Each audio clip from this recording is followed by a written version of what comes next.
Hello everyone, मैं हूं काजल। और आप सभी लोगों को जिन्होंने CUET PG 2025 दिया था, ये वीडियो उनके लिए बहुत ज़्यादा इम्पोर्टेंट होने वाली है, क्योंकि हम यहाँ पे ये जानने वाले हैं कि आखिर वो न्यू एडमिशन प्रोसीडियर क्या है जिसके यूज़ से आप एडमिशन लेंगे बनारस हिंदू यूनिवर्सिटी में। यानी कि अगर आप उनमें से हैं जो काशी हिंदू विश्वविद्यालय में एडमिशन लेना चाह रहे हैं PG के कोर्सेज में, यानी कि मास्टर्स के लिए, तब आपको ये वीडियो पूरी देखना बहुत ज़्यादा इम्पोर्टेंट है। क्योंकि जो पैटर्न में चेंज आया है, प्रोसीडियर में चेंज आया है एडमिशन के, वो हम इसमें देखेंगे। जो हमारा जो एडमिशन प्रोसेस है वो कैप प्रोसेस में तब्दील हो गया है या चेंज हो गया है, जिसका नाम है कंबाइंड अलॉटमेंट प्रोग्राम।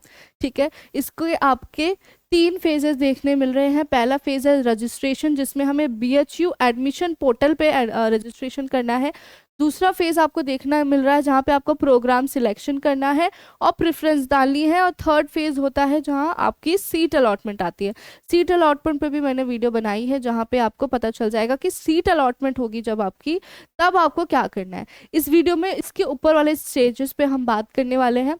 तो पहले अगर हम देखें तो डॉक्यूमेंट्स जो सबसे ज़्यादा ज़रूरी है पूरे एडमिशन प्रोसीडियर में, वो आपके डॉक्यूमेंट्स हैं। क्योंकि सीट अलॉटमेंट के टाइम पे अगर आपका कोई भी डॉक्यूमेंट लैग करता है तो आपका एडमिशन कैंसिल हो जाएगा। ठीक है, तो कौन से डॉक्यूमेंट्स है जो आपको रेडी रखने हैं स्कैन्ड फॉर्मेट में। स्कैन्ड फॉर्मेट यानी कि ऑनलाइन आपको सबमिट करना होगा।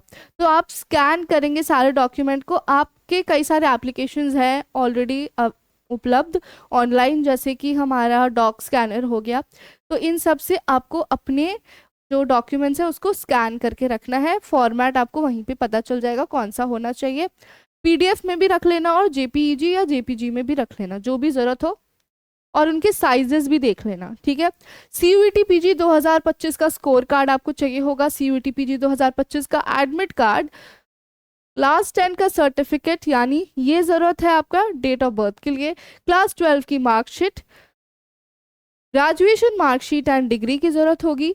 कैटेगरी सर्टिफिकेट, ये बहुत इंपॉर्टेंट है। अगर आप किसी भी कैटेगरी से है, रिजर्व्ड कैटेगरी से है, तब आपको ये ज़रूरी है। ठीक है, ECA या स्पोर्ट्स सर्टिफिकेट अगर आपका एडमिशन स्पोर्ट कोटा की तरफ से होता है। पासपोर्ट साइज फोटो भी आपको स्कैन करवानी है और सिग्नेचर भी स्कैन कराना है। ठीक है, आप सिग्नेचर कैसे स्कैन करवाते हैं, कई बच्चों को पता होगा, कई बच्चों को नहीं पता होगा। वाइट पेपर लेना, उसमें साइन करना, उसको उतने इमेज को स्कैन कर लेना बस। ठीक है, क्रॉप करके।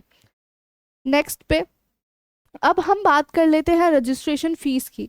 जब आप जाएंगे BHU के कैप पोर्टल पे, तब आपकी फीस क्या होने वाली है।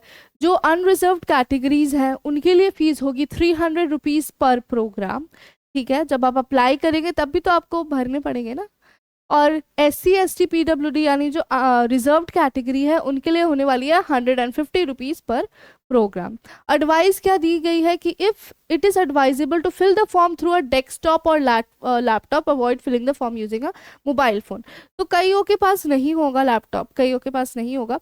उनको क्या करना है, अगर आपके एरिया में कैफ़े है, अब वहाँ जाके फॉर्म फिल करवा लीजिए, कोई रिस्क लेने की ज़रूरत नहीं है। लेकिन अगर नहीं है, तब आप अपने मोबाइल में गूगल क्रोम पे जब आप जाएंगे तो 3 जो डॉट आते हैं वहाँ पे टैप करेंगे ना, तो एक ऑप्शन आता है जहाँ पे डेस्कटॉप मोड लिखा होगा, आप उसको टैप करना, आपको पूरा PC जैसा ही दिखने लगेगा।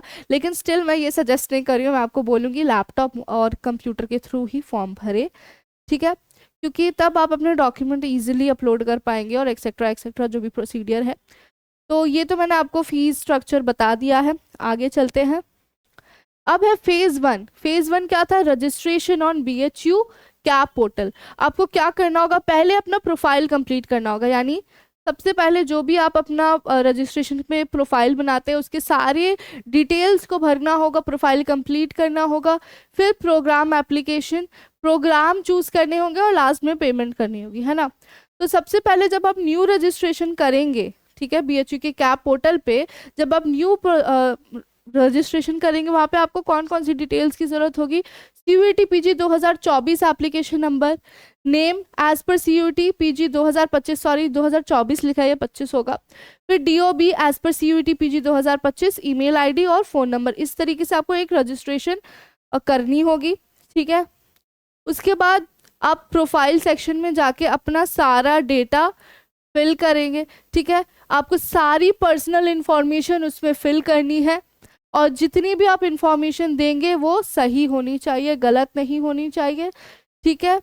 फिर कैंडिडेट जो कि पीडब्ल्यूडी कैटेगरी से के तहत सिलेक्ट हुए होंगे, they are not permitted to alter their category. पहले आपने अगर पीडब्ल्यूडी डाला है सीवीटी पीजी 2025 के फॉर्म में, आप यहाँ पे उसे चेंज नहीं कर सकते, ठीक है। उन्हें अपना बैंक अकाउंट डिटेल्स भी एक्यूरेट प्रोवाइड करवाना है, अगर उनके पास नहीं है तो वो अपने पेरेंट या गार्जियन का भी डाल सकते हैं। एक बार रजिस्ट्रेशन हो जाएगा तो उन्होंने क्या करना है, पर्सनल डिटेल्स को वो मॉडिफाई नहीं कर सकते, इसलिए जो भी आप डिटेल्स भरेंगे, पर्सनल डिटेल्स भरेंगे, उनको ध्यान से भरना है, कोई हड़बड़ी नहीं करनी है। जिसमें पर्सनल डिटेल्स में आपका पेरेंट्स नेम हो गया, कैटेगरी हो गया, सब कैटेगरी हो गया, caste, supernumerary quota, gender, email address, mobile number, bank details, ये सब कुछ बहुत नीटली भरना है, ठीक है। नेक्स्ट आ जाते हैं हमारे डॉक्यूमेंट अपलोड करने में। मैंने आपको ऑलरेडी बता दिए कौन कौन से डॉक्यूमेंट ज़रूरी होने वाले हैं और आपको उसे स्कैन करके ऑलरेडी क्या करना है, रखना है, रेडी रखना है। यहाँ पे भी एडवाइस लिखी गई है कि जो भी अपलोड करेंगे वो बहुत ज़्यादा विजिबल और क्लियर होना चाहिए और जो बोला गया है वही डॉक्यूमेंट होना चाहिए, इधर उधर के डॉक्यूमेंट, गलत डॉक्यूमेंट मत अपलोड करना, ठीक है। एक बार आपका प्रोफाइल सेक्शन कंप्लीट हो जाएगा, फिर आपको प्रीव्यू का मौका मिलेगा। प्रीव्यू यानी जहाँ आप रिव्यू करते हैं कि जितने भी आपने जो डिटेल्स डाले हैं वो सही है या गलत, फिर आप लॉक कर देंगे, सबमिट एंड लॉक कर देंगे जो भी आपने प्रोफाइल बनाई है, फिर आप चेंज नहीं कर सकते, ठीक है। अब आ जाते हैं हमारे कोर्स सिलेक्शन में, प्रोग्राम सिलेक्शन एंड प्रेफरेंस।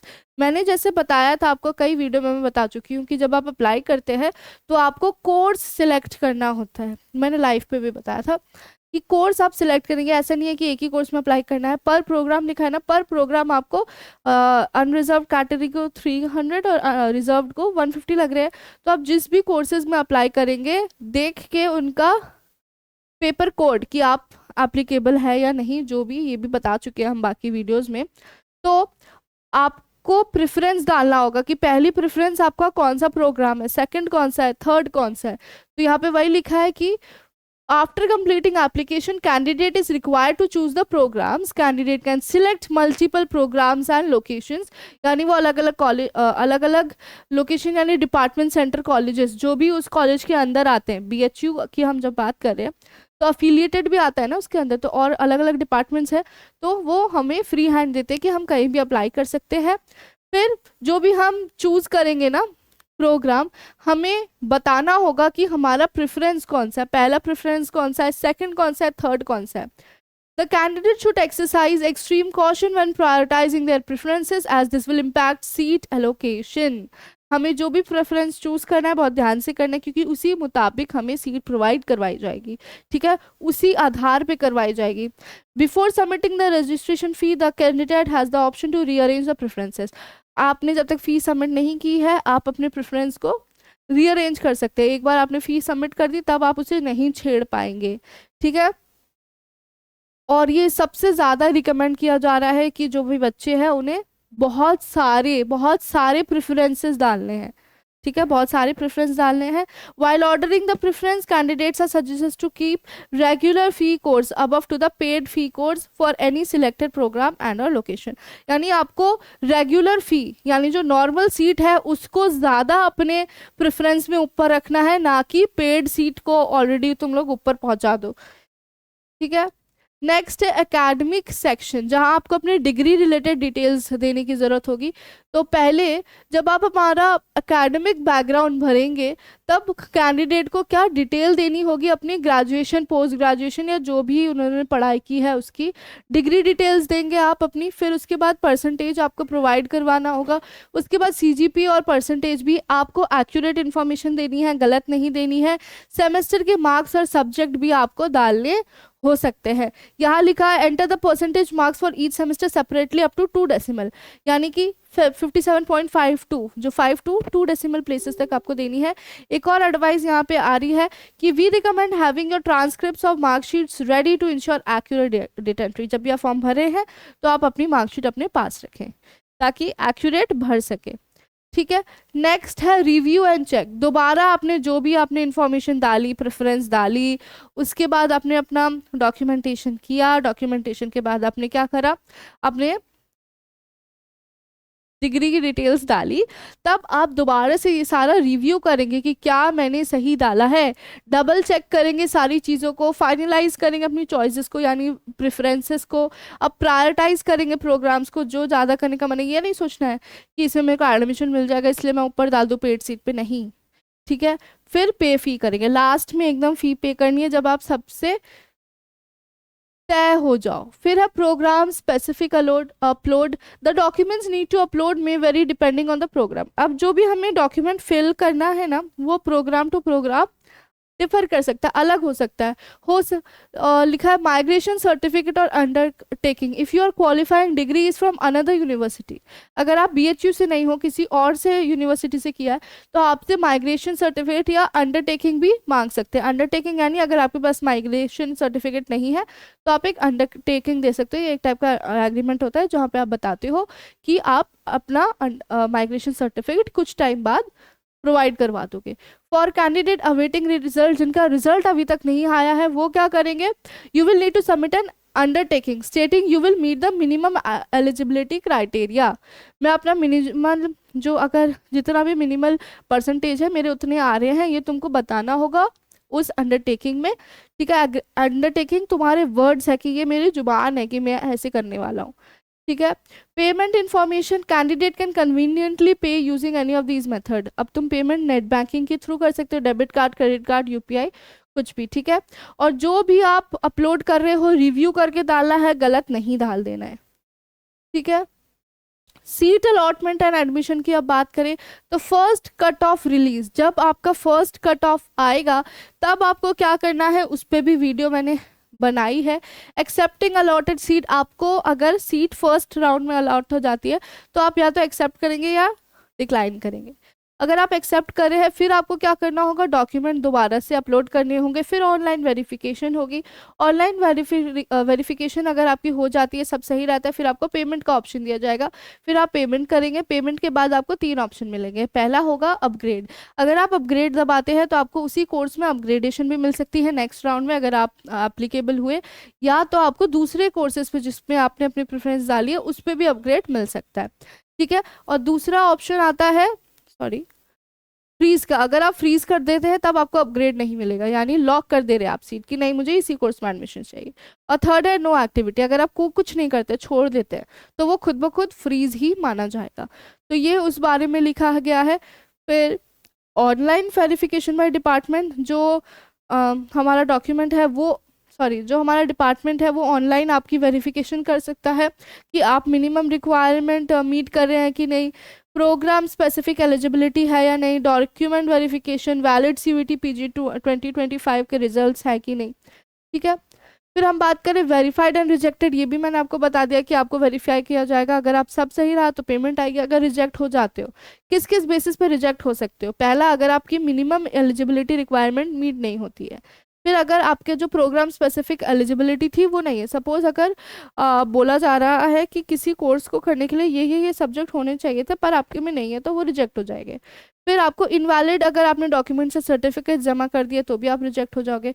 अगर डिपार्टमेंट क्वेरीज जो कि दी जाई हो, आपको डिपार्टमेंट आपसे कुछ पूछ रहा हो और अगर आप जवाब नहीं दे रहे हो सर्टेन टाइम पीरियड के दौरान, तब भी आप रिजेक्ट हो जाओगे। और अगर आप D bar student list of BHU में लिस्टेड हो तब भी आप रिजेक्ट हो जाओगे।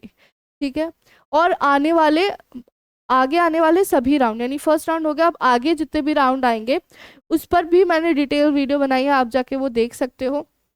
आपको क्या होगा, यहाँ पे आपको वैकेंसीज आती जाएगी, आपको उस हिसाब से अलॉटमेंट करी जाएगी और फिर आप बाकी के प्रोसीडियर्स कर पाओगे खुद ब खुद। ठीक है, अपग्रेड अगर आपने पहले दबाया था तो आगे अगर आपको अपग्रेडेशन मिलता है तो आपको फ़ी पेमेंट करनी होगी वेरिफिकेशन डॉक्यूमेंट के बाद। ठीक है, पर उससे पहले आपको अपना प्रीवियस कोर्स जहाँ पे आपने एडमिशन लिया था पेमेंट करके वो छोड़ना होगा, विड्रॉ कराना होगा। विड्रॉ कराने के बाद ही आप यहाँ पे एडमिशन ले पाओगे। ठीक है, तो इस वीडियो के लिए इतना ही था। अगर मैं यहाँ कुछ और इम्पॉर्टेंट बताना चाहूँ तो अपग्रेड ऑप्शन में लिखा है candidate who choose the upgrade option explain in section 8 in a specific round will be consider for subsequent rounds, मतलब आगे आने वाले राउंड में भी आपको कंसिडर किया जाएगा। ऐसा नहीं है कि आपने पहला चूज कर लिया तो आपको बाकी सब्जेक्ट्स या बाकी प्रोग्राम्स में मौका नहीं मिलेगा, मिलेगा जब तक आप उसे फिक्स नहीं कर रहे हैं। अगर आप अपग्रेड करें तो आपके पास चांस है। फर्स्ट प्रेफरेंस रूल क्या कहता है, applicants who are allotted their top programme choice in any round will not be consider for the programme in subsequent round. अगर आपने उस कोर्स को अपने फर्स्ट प्रेफरेंस में रखा था और आप सिलेक्ट हो गए उसमें, तो आपको दूसरे राउंड्स में उसके लिए नहीं रखा जाएगा, ठीक है, आपको नहीं ध्यान दिया जाएगा उस राउंड में। तो इस वीडियो के लिए इतना ही था। अगर आपको कोई डाउट होता है तो आप मुझसे पूछ सकते हो। बाकी अब हम मिलेंगे नए टॉपिक के साथ, जो भी आपकी क्वेरी होगी नेक्स्ट वीडियो में। Thank you.